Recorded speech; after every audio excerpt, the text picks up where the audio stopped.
নমস্কাৰ, এইখিনি দেখিছেনে? মই ইমানখিনি শিলিখা লৈ লৈছোঁ শুকান কৰিবৰ কাৰণে আৰু শুকুৱাবৰ কাৰণে মই এতিয়া ধুনীয়াকৈ ধুই লৈছোঁ। ধুই লৈ পিনি অকণমান বইল কৰি ল'ম। আৰু জানেই শিলিখা খালে যে মানুহৰ বহুতো ৰোগ ভাল হয়। শিলিখাই ভোক বঢ়ায়, হজম শক্তি বঢ়ায়, পেট চাফা কৰে আৰু বহুতো বিভিন্ন ধৰণৰ ৰোগ নিৰাময় কৰে শিলিখাই। আৰু শিলিখাৰ দৰে টেঙা বা তিতা হোৱা খাদ্যবোৰ আমাৰ খাই ভাল নালাগে নহয়নে? কিন্তু মিঠা খাদ্যৰ তুলনাত এইবোৰ বেছি ঔষধি গুণযুক্ত হয়। শিলিখা সকলোৱে নিশ্চয় বৰ ভাল নাপায়, ময়ো বহুত বেছি ভাল নাপাওঁ। তথাপিও শিলিখা মই এনেদৰে শুকুৱাই ৰাখোঁৱেই।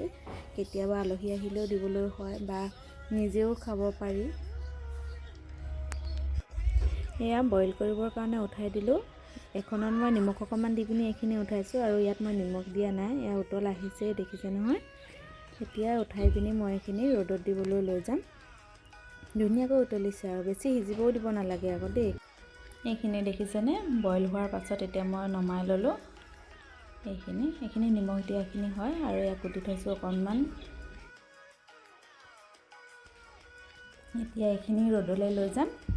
2-3 দিন ৰ'দত দিয়াৰ পাছত শুকাই যাব ধুনীয়াকৈ। এয়া ৰ'দত দিলোঁ আৰু মাজে মাজে দুপৰীয়া অকণমান লৰাই থাকিব লাগিব, তেতিয়াও ভালদৰে শুকাব। আৰু এয়া মই এতিয়া আকৌ মাজতে এবাৰ আহি লৰাই দিলোঁহি। আৰু 2 দিন দিলে শুকাই যাব। এইখিনি আগৰ শিলিখা হয়, এইখিনি এতিয়ালৈকে আছে। আগৰ মানে এইবছৰে হয়, ইয়াতকৈ আগত শুকাইছিলোঁ। আজি 3 দিনৰ পাছত এইখিনি মই শিলিখা ৰ'দৰ পৰা লৈ আহিছোঁ। গৰম গৰমে হৈ আছে আৰু ধুনীয়াকৈ শুকাই গ'ল। এতিয়া এইখিনি মই বৈয়াম এটাতে ৰাখিম। দেখিছেনে ইমান ধুনীয়াকৈ শুকালে। এতিয়া এই বৈয়ামতে মই এইখিনি ৰাখি থ'ম।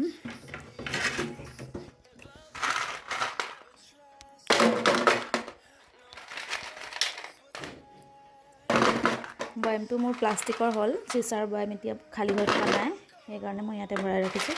পাছত পাৰিলে মাজতে মই বৈয়ামটো ভৰাই দিব লাগিব। চিচাৰ হ'লে বেছি ভাল।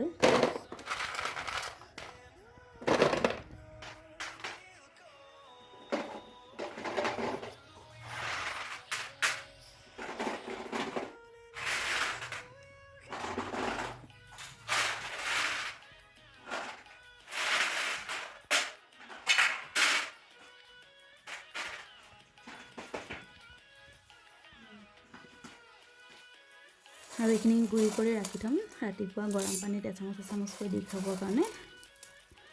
এইখিনি যিয়ে শুকানকৈ শিলিখাটো চোবাই খাই বেয়া পায়, এনেকৈ গুড়ি কৰিও পানীৰ লগত মিহলি কৰি খাব পাৰে। মই এনেকৈ খাম।